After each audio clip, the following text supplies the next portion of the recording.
We now present For the Record. Welcome to For the Record. I'm Will Keneally. Wisconsin was once again in the political center of the country this week, not because of any presidential visits, but for news out of our U.S. Senate race. Now, polls in the race had shown Democrats ahead, but that edge seems to have deteriorated, according to recent reporting on internal polls from the campaigns. Now, that change has caused the Cook Political Report to move the race to a, quote, toss-up. Joining us now is their editor covering Senate and governor's races, Jessica Taylor. Now, in a broad sense, what goes into these political ratings? What do you consider in these? When we are considering our ratings, we look at things both qualitatively and quantitatively. So we're looking at public polling, but we also see a lot of data from the campaigns, from super PACs, from a lot of other sources that factor into this. And we're also talking to the campaigns, we're talking to sources on the ground. So it's not just solely, a formula that we look at. We look at these things comprehensively. Okay, so that's fascinating. So when you actually talk to people on the ground here in places like Wisconsin, what do you hear from people that would impact your ratings? I mean, a lot of it's, what they're hearing from folks, focus groups and different things. So, it's a lot of things that factor into it. But I mean, a lot of it is data that is shared with us as well. So when we say the Wisconsin Senate race is a toss-up, for example, how close is close there? This race is within the margin of error in a host of polling that we have seen. Our own survey that we did at the Cook Political Report as part of our swing state project that we did in conjunction with a Democratic pollster, BSG, and a Republican pollster, GS Strategies, found that this was the closest Senate race among the blue wall states, that we found it at 49% for Tammy Baldwin to 47% for Eric Hovde. And that was a huge tightening since it was a 7-point race when we had last polled that in August. And this was really consistent with internal polling from both of the campaigns. And so it was much closer than even some of the public polls had found. And really that within a 2 points is a statistical tie when we're looking at it. Is it rare to see a shift like this in the race with just a few weeks to go? I don't think it's rare. I think that what we have been seeing a lot this cycle is, and this is such an odd race that, you had an upheaval at the top of the ticket. And then we saw certainly that Baldwin was outperforming where Biden was. She was then outperforming Harris, and that Eric Hovde was underperforming Trump's numbers. So I'm not surprised that this close to the election, I think when voters are coming home, when they're learning more about both candidates, that people sort of go off into their partisan silos. And because Wisconsin is perhaps the most evenly divided state that we have in the country, it's such a 50-50 state when you look at the past few presidential election results, that it's not surprising to me that this is now a coin flip. Jessica Taylor, thank you. Now, we also broke down the U.S. Senate race with our own political panel on this Friday's Battleground Wisconsin show. Here's more. Should Democrats, Brandon, be starting to panic in that race at all? The fact that the Cook Report moved this to a toss-up it's not a cataclysmic kind of thing, but it is a very strong signal that in Wisconsin you have a closer race for president, you have a closer race for Senate. Races typically tighten up towards the end, and so it's not surprising this one tightens up. But I'll tell you, Baldwin's got to win. If she doesn't win, I would think Harris will also lose in Wisconsin, because I expect her to run a point or two behind Baldwin. And if Harris loses Wisconsin, I don't see how she wins the presidency. When we come back, Madison Mayor Satya Rhodes Conway introduces her operating budget for the city, with a big question mark about what happens for the city referendum this fall. Ellie La Liberté and I sit down with her right after this. This portion of News 3 Now is sponsored by Madison Gas and Electric. Save big money at Menards and stock up on your favorite Procter & Gamble products. We carry quality products from brands you can trust, like Dawn, Tide, Bounty, and more. Keep your home clean and stocked with essentials like paper towels, toilet paper, dish soap, and more cleaning supplies. Right now, receive $10 instant savings on a single qualifying purchase of $40 or more on Procter & Gamble products. Save big money at Menards.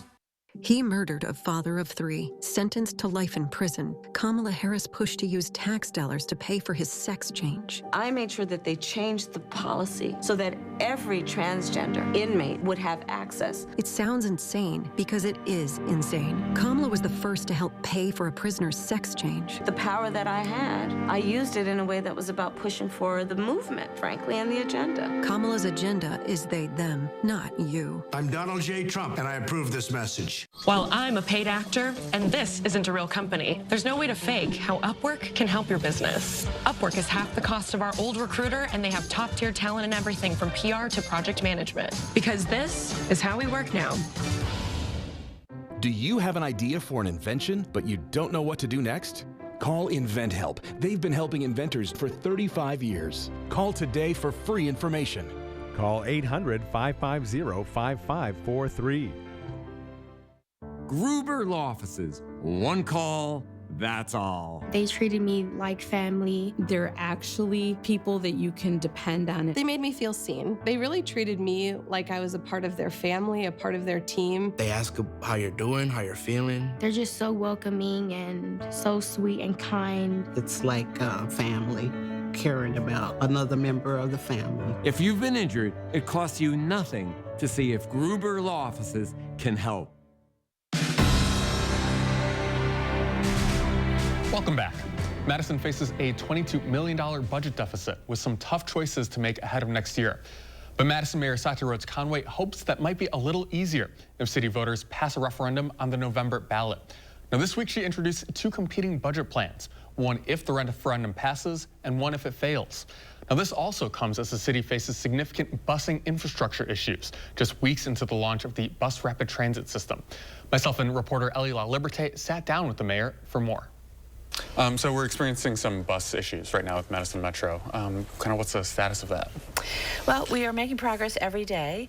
I will say that, it's due to a couple of things. We have a brand new set of buses, which, Metro did a pretty good job of getting them out on the street and trying to shake them down and, discover any issues. But there was a few things that that didn't come up until we actually put them in service. And so there's some issues with charging and there's some issues with the doors. And I will say that the manufacturer, New Flyer, has I think at least a dozen people on the ground with us right now, working through and making sure that every single bus gets checked, gets fixed if it needs to be fixed, before it goes back out on the road. It's an odd problem for the city, right? It's not a staffing issue, it's a technical bus issue, which is different. It's technical, yeah. It's, I mean, we could always use more staff, right? We're still down 10% from where we were per capita a decade ago, but no, in this case, it's really a technical issue. And prognosis, how long will we see some of these lines canceled? I think we're looking at probably the end of the month, so early November, but it's just about working through each single bus and making sure that it's in good shape. Yeah. So I want to turn to the referendum and the budget that you introduced earlier this week, the operating budget versus the capital budget. Yeah. How do we get here with this budget deficit that's kind of defining this? Well, so the underlying thing is that maybe 13, 14 years ago, the state changed their rules for local budgets. And so where it used to be that each locality, and I'm talking every city in the state of Wisconsin, could raise their budget by 3%, which would account for inflation, and then by a growth factor. And that in Madison has varied. It's been low. It's been like 1%, and I think this last year it was 3%, but it's usually been in the 1% to 2% range. And that made sense, right? Because inflation is going to happen. You want to account for that, and then growth is going to happen. You want to account for that. Well, what happened was they took away that 3%. And so that was when Governor Walker came into power. And ever since then, we have only been able to increase our budget by that growth factor, which again has been about 1% or 2%. Now, if you look at that against inflation, it's not even covering inflation. So every year we've had a problem. You haven't heard a lot about it before now because we've been able to deal with that problem in a whole variety of ways. Some of it has been efficiency, some of it has been cuts, some of it has been pushing costs off to our employees, which is not great. Some of it has been different sources of revenue, and so like the urban forestry fee. is something that we instituted to fill a gap in 1 year. Now this year, the gap's a little bigger because of the pandemic, and we kind of run out of tools other than a referendum. And so this referendum that we're going to see on the ballot, you're asking voters, I believe it's $230 annually for the average home here in Madison to see increased property taxes. But what are we seeing? You introduced two versions of that budget this week. So tell us a little bit about version A and version B if the referendum does pass and if it does not. Yeah, well, I felt like, you know, we have to be responsible and plan for every eventuality, right? So the main budget that I introduced assumes the referendum passes, and I certainly hope it does. I think our community is generous and willing to invest in Madison's future, and it's honestly, for the average home, it's about 60 cents a day, so it's not a huge ask for folks. But in case it doesn't, we did develop a list of things that we would have to cut and an approach if the referendum doesn't pass. So if the referendum passes, it's a pretty boring budget. It's basically just continuing the things that we have been doing with a few small changes, not a whole lot to talk about. If the referendum doesn't pass, then we are looking at needing to dip into our reserves, needing to institute an infrastructure special charge, and then needing to cut about $5.6 million out of the budget. And that is really cuts across the board.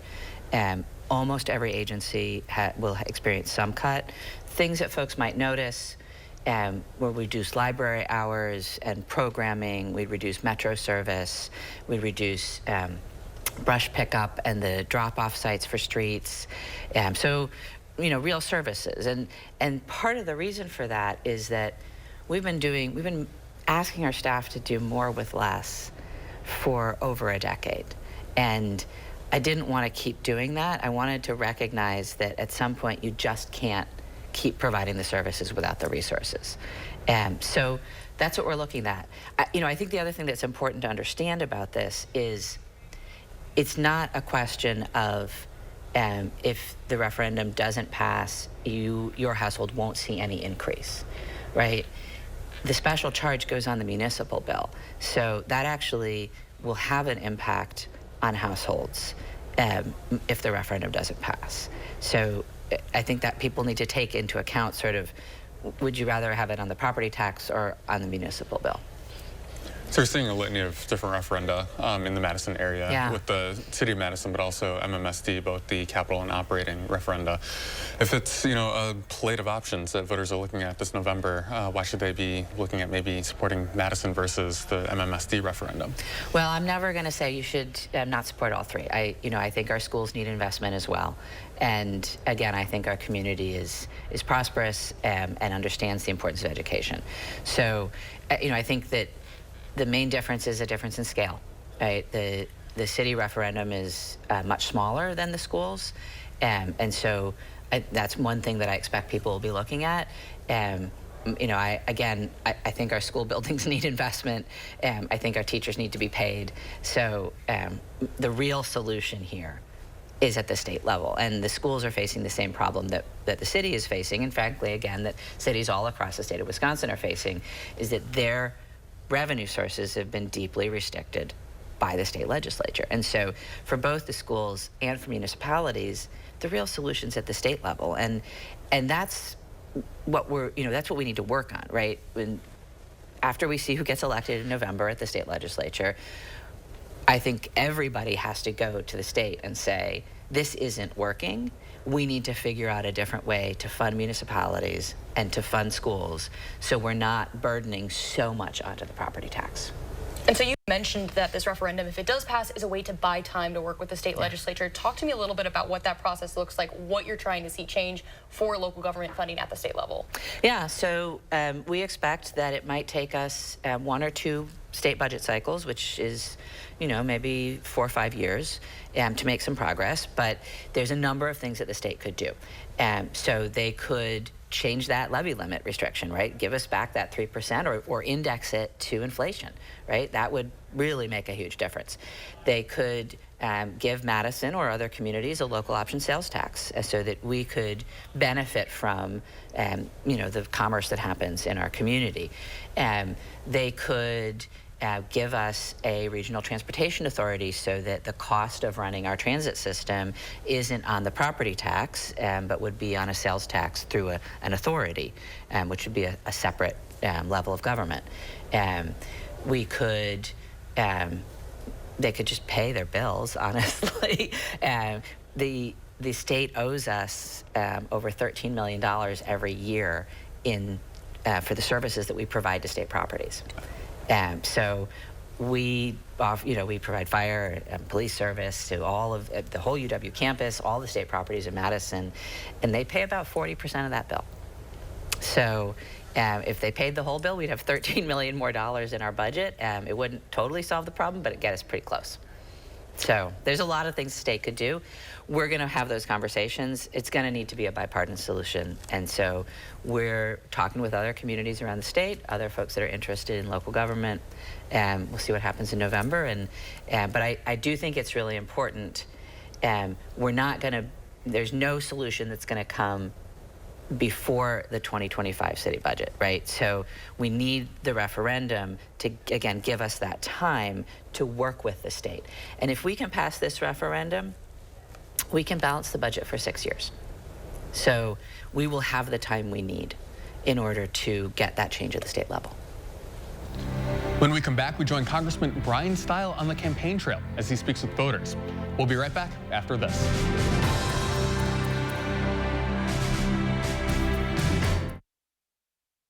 It hits you when you step into any of the 3 Willie Street Co-op stores, the smell of freshness.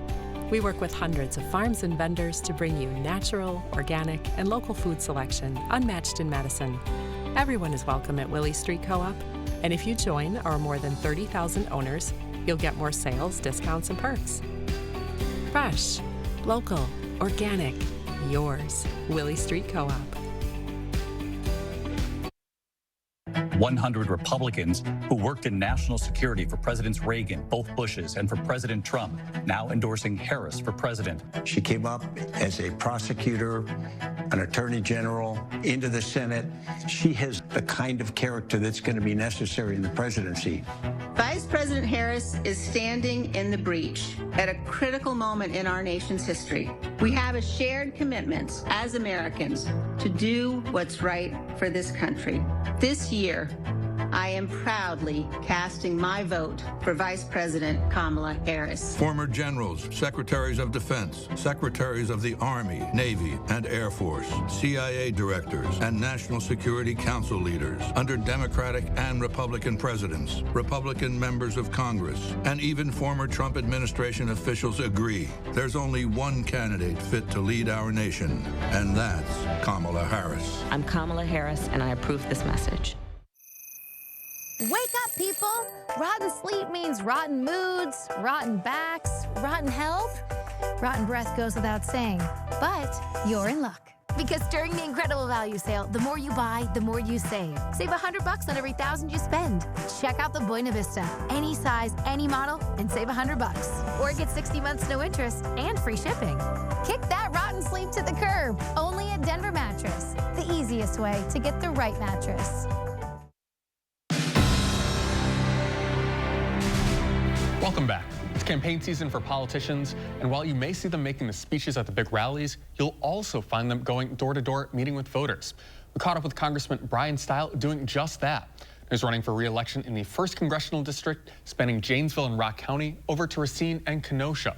Here's more from our conversation with him in Beloit.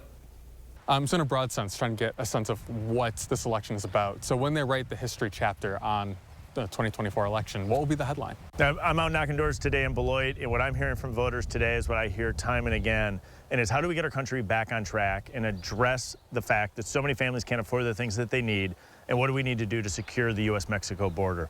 Time and again, folks want to talk about securing the border and lowering costs, and we can do that. Costs went out of control through inflation, in particular during the first 2 years of the Biden administration, when reckless spending brought us inflation. How do we unwind it? I think it's 3 key things. 1, you got to control spending. 2, you got to address the regulations that are coming out of Washington, D.C.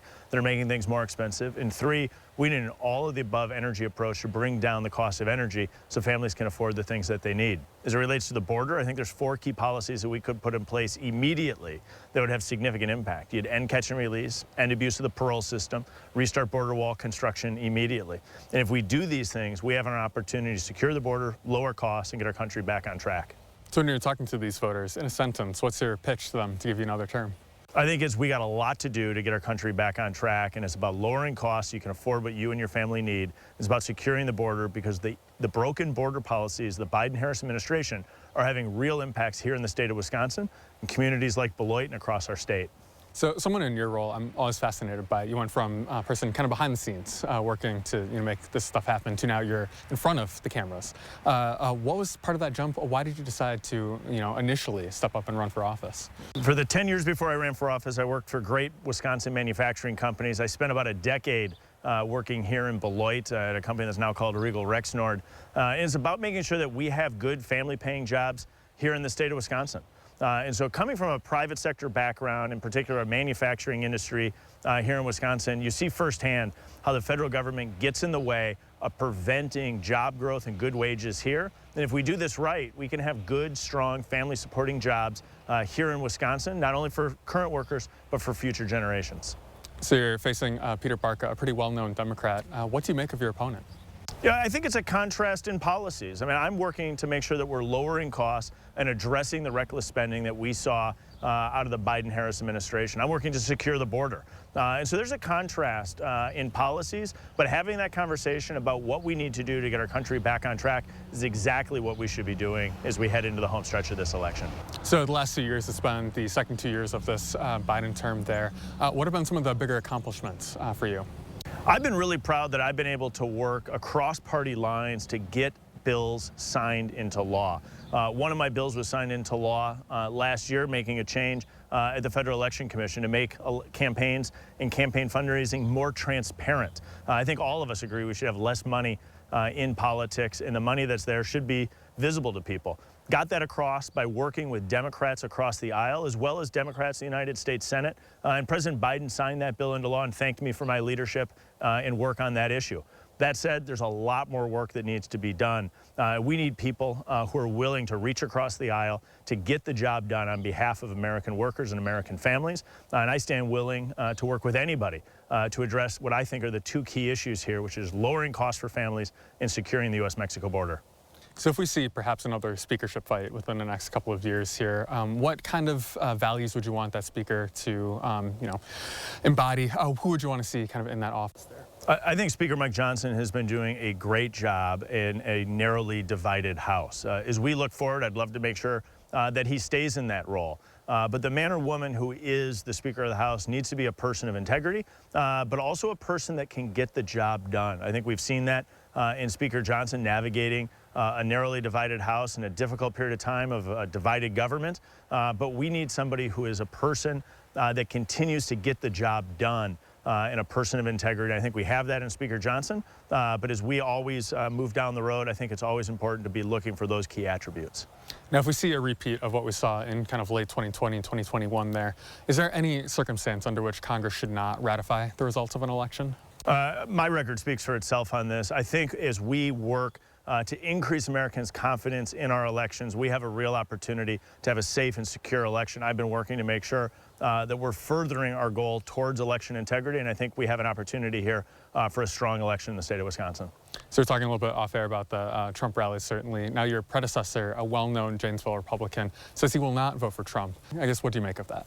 Well, I'm concerned if we had 4 more years of the Biden-Harris administration. This has moved us so far in the wrong direction through reckless spending, higher inflation, a broken border. I think we need to be united to make sure that we don't allow that to continue for 4 more years. That's why I'm in support of President Trump winning this fall and why I'm going to continue to work to make sure that we get there. But the policies that are on the table here, the difference could not be more stark between the direction that Vice President Harris wants to take us and our opportunity with President Trump to get our country back on track. And when I'm out talking to voters here in Beloit like I am today or across southeast Wisconsin, I'm hearing time and again the need to get our country back on track, the need to turn away from the big spending, high inflation policies of the Biden-Harris administration, and the need to secure the U.S.-Mexico border.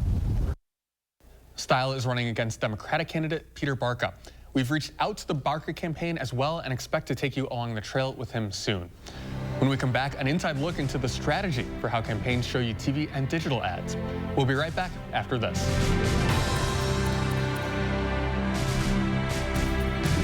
Spas. The Swim Spa Hot Tub and Sauna Show is this weekend only. Rows and rows of spas, hot tubs, cold tubs, and swim spas. The largest display in the state. Save up to 60% on all in-stock models. This weekend only in the exhibition hall at the Alliant Energy Center in Madison. Stanton Optical believes eye care should be affordable. Right now, for only $135, you get 2 pairs of progressives, plus all this. All that costs over $200 everywhere else. Book your eye exam today. Stanton Optical, easy's our thing. Welcome to Too Good to Guess. Can you guess how much 2 pairs of progressives, a free eye exam, and anti-glare lens upgrade will cost at Stanton Optical? Only $135? Wow, a deal so good, every customer wins. Book your eye exam at Stanton Optical today. The fall holiday weekend is just around the corner, and it's the perfect time to dare to compare. You've seen the action. America loves it so much that Bob's is opening 2 new stores on October 11th. Dare to compare at a Bob's near you. Announcing the winners of Madison Magazine's Best of Madison Readers Poll for 2024. Congratulations to Faded Roots Boutique for winning gold for Best Clothing Store, Eclectic Fashion, and Artisan Goods in downtown Sun Prairie. See all the winners on MadisonMagazine.com. Kamala Harris is going to significantly raise taxes. Taxes are going to have to go up? Kamala's plan will raise families' taxes by nearly $2,600 a year. Under Kamala, prices have already soared. Now she'd make it worse with even higher taxes. Taxes are going to have to go up? President Trump will cut taxes again. No taxes on tips, overtime, or Social Security. I'm Donald J. Trump, and I approve this message. Spas. The Swim Spa Hot Tub and Sauna Show is this weekend only. Rows and rows of spas, hot tubs, cold tubs, and swim spas. The largest display in the state. Save up to 60% on all in-stock models. This weekend only in the exhibition hall at the Alliant Energy Center in Madison.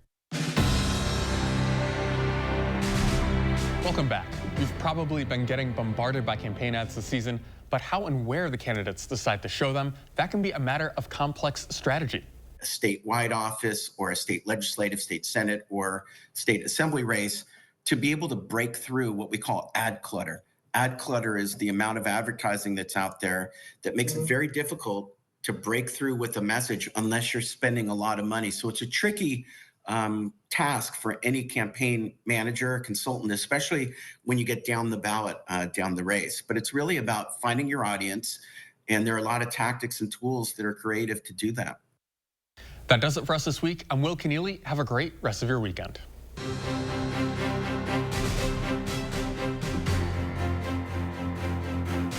This has been For the Record.